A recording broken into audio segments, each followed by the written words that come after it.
दोस्तों, किस श्राप के कारण महिलाएं ही गर्भवती होती हैं? पुरुष क्यों गर्भ धारण नहीं करते? यह कष्ट केवल महिलाओं को ही क्यों उठाना पड़ता है? इसके पीछे हमारे पुराणों में एक प्राचीन कथा का वर्णन मिलता है, जो ब्रह्मदेव ने देवी सरस्वती को सुनाई है। आइए आपको वह कथा सुनाते हैं। एक समय की बात है, ब्रह्मलोक के चारों ओर दिव्य प्रकाश फैला हुआ है, जो न तो सूर्य का है और न ही चंद्रमा का। यह स्वयं ब्रह्मा जी की आभा है। वहां का आकाश नीलमणि के समान चमकीला और शीतल है। ब्रह्मलोक के मध्य एक विशाल और भव्य कमल के पुष्प पर ब्रह्मा जी विराजमान हैं। उनका आसन स्वर्णिम आभा से आलोकित है और उनके चार मुखों से एक दिव्य तेज प्रकट हो रहा है। ब्रह्मा जी के पास ही उनकी श्वेत वंशी और सुंदर मोरपंख से सजी वीणा लिए देवी सरस्वती विराजमान हैं। देवी सरस्वती का तेज इतना दिव्य है कि उनके चारों ओर सौम्यता और ज्ञान की ज्योति बिखरी हुई है। उनके वस्त्र श्वेत कमल के समान उज्ज्वल और स्वच्छ हैं और उनका मुखमंडल प्रसन्नता से चमक रहा है। चारों ओर वेदों का पठन हो रहा है और वातावरण में केवल शांति, ज्ञान और भक्ति की धारा प्रवाहित हो रही है। ओम नमो जगत के सृष्टा ब्रह्मदेव, तुम शरण मेरे। जगत गुरु ज्ञान के सागर, वाणी के आधार तुम ही। सरस्वती वंदना गाए, वीणा की झंकार बने, शब्दों की ज्योति प्रकटाए, अमृत सा हर स्वार बने। देवी सरस्वती ने ब्रह्मा जी के चरणों में बैठकर अपनी मधुर वाणी में कहना प्रारंभ किया।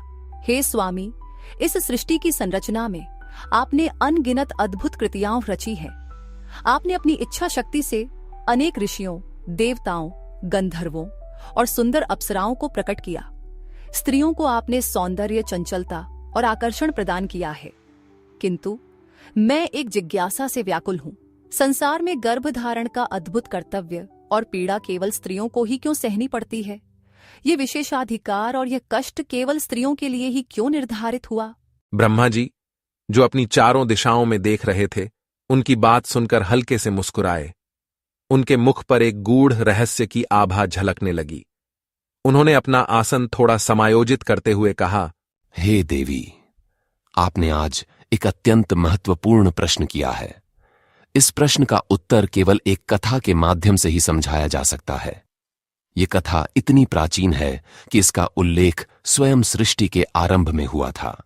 इसे सुनने से न केवल आपकी जिज्ञासा शांत होगी, बल्कि इसे सुनने वाली स्त्री को गुणवान और रूपवान संतान का आशीर्वाद भी मिलेगा। जो भी स्त्री इस कथा को ध्यानपूर्वक सुनती है, उसे निश्चित ही गुणवान पुत्र रत्न की प्राप्त होगी। देवी सरस्वती ने ब्रह्मा जी के मुखमंडल पर दृष्टि डाली और बड़े आदर से कहा, हे प्रभु, मैं इस कथा को सुनने के लिए अत्यंत उत्सुक हूँ। कृपया मुझे यह कथा सुनाइए। ब्रह्मा जी ने अपना ध्यान कुछ क्षण के लिए ब्रह्मलोक के दिव्य प्रकाश में केंद्रित किया। उनकी वाणी गंभीर हो गई और उन्होंने कहना आरंभ किया, हे देवी, ध्यानपूर्वक सुनो। यह कथा उस समय की है जब सृष्टि का आरंभ हुआ था और देवताओं तथा दानवों के बीच एक बड़ा युद्ध छिड़ा था। उसी समय गर्भधारण का यह रहस्य प्रकट हुआ। हे देवी, इसके पीछे महर्षि पुलत्स्य और देवी हविर्भुवा की कथा है। महर्षि पुलत्स्य का जन्म मेरे कान से हुआ था।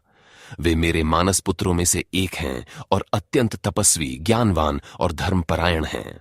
जब मैंने उन्हें सृष्टि में प्रकट किया तो उन्हें अनेक प्रकार की विद्याएं प्रदान की। वे वेदों के ज्ञाता, शास्त्रों के पंडित और तपस्या के प्रतीक माने गए।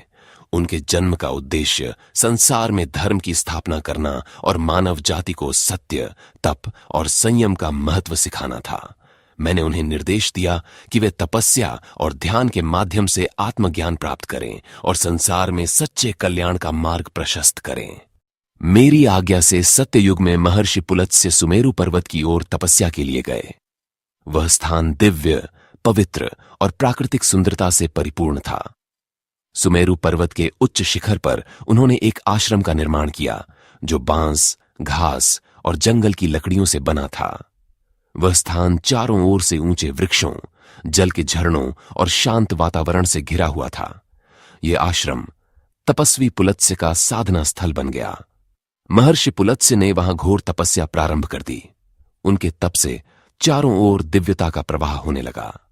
उनके शरीर से निकलने वाली ऊर्जा इतनी प्रभावशाली थी कि वह देवताओं, गंधर्वों और अप्सराओं का ध्यान आकर्षित करने लगी।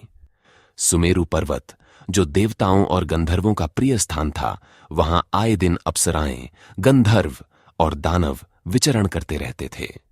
जब उनकी दृष्टि महर्षि पुलत्स्य पर पड़ी तो वे सभी उनकी तपस्या को लेकर आश्चर्यचकित हो गए। उनकी दिव्यता और तप का प्रभाव इतना गहरा था कि सभी उन्हें अपने खेल और नृत्य के माध्यम से विचलित करने का प्रयास करने लगे। अप्सराएं, जो अपनी सुंदरता और चपलता के लिए प्रसिद्ध थीं, पुलत्स्य की तपस्या को भंग करने के लिए विभिन्न युक्तियां अपनाने लगीं। वे उनके आश्रम के निकट आकर अपने मधुर स्वर में गाने लगीं। कोई वीणा बजाती तो कोई कंचन घंटियों की मधुर ध्वनि से वातावरण को गूंजायमान कर देती। वे कभी फूलों की माला लेकर पुलत्स्य के पास जातीं तो कभी अपनी सुंदरता का प्रदर्शन कर उनके तप को भंग करने का प्रयास करतीं। लेकिन महर्षि पुलत्स्य अपनी साधना में लीन थे। वे उनकी ओर कोई ध्यान नहीं देते थे। यह देखकर अप्सराएं और गंधर्व अधिक उन्मुक्त होकर उनके तप में विघ्न डालने का प्रयास करने लगे। अनेक प्रकार के दानव भी अपनी चेष्टाओं से उनके धैर्य की परीक्षा लेने लगे। वे दानव आकर अपनी कर्ण कर्कश ध्वनि से महर्षि की तपस्या में विघ्न निर्माण करते और चले जाते। लेकिन महर्षि का ध्यान कभी विचलित नहीं हुआ।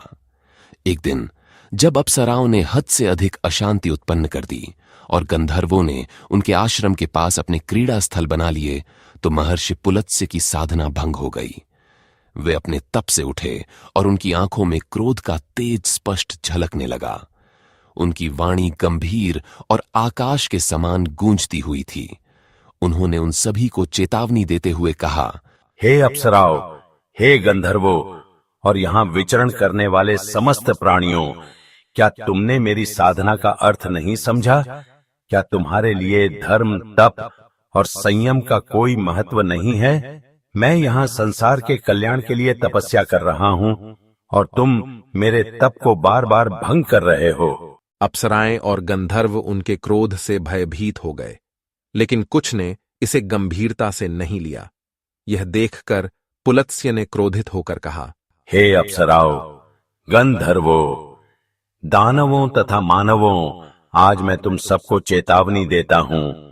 जो भी प्राणी अब मेरी तपस्या में विघ्न डालेगा वह गर्भ धारण करेगा, चाहे वह पुरुष हो, स्त्री हो, गंधर्व हो या दानव हो। जो भी मेरी तपस्या में विघ्न उत्पन्न करेगा, गर्भ का कष्ट उसे सहन करना पड़ेगा। यह मेरा शाप है और यह शाप अटल है। ब्रह्मदेव कहते हैं, हे देवी, महर्षि पुलत्स्य के वचन ब्रह्मांड में गूंजने लगे। अप्सराएं और गंधर्व भय से कांपने लगे और वहां से भाग गए। उनके इस शाप का प्रभाव इतना गहरा था कि सुमेरु पर्वत पर फिर कोई भी प्राणी उनकी तपस्या में विघ्न डालने की हिम्मत नहीं कर सका। पुलत्स्य ने अपने ध्यान में लौटकर घोर तपस्या जारी रखी। उनके तप के प्रभाव से वहां का वातावरण और भी पवित्र और दिव्य हो गया। सुमेरु पर्वत के उस शांत और दिव्य स्थान पर जहां महर्षि पुलत्स्य अपनी घोर तपस्या में लीन थे, प्रकृति का सौंदर्य अपनी चरम पर था। वहां की घाटियां हरी भरी थीं और झरने निर्मल जल की धारा के साथ संगीत प्रस्तुत कर रहे थे। पक्षियों की मधुर चहचहाहट वातावरण को और भी पवित्र बना रही थी। लेकिन यह स्थान अब साधारण प्राणियों के लिए भय का कारण बन चुका था, क्योंकि पुलत्स्य के क्रोध और शाप के कारण कोई भी वहां जाने का साहस नहीं करता था।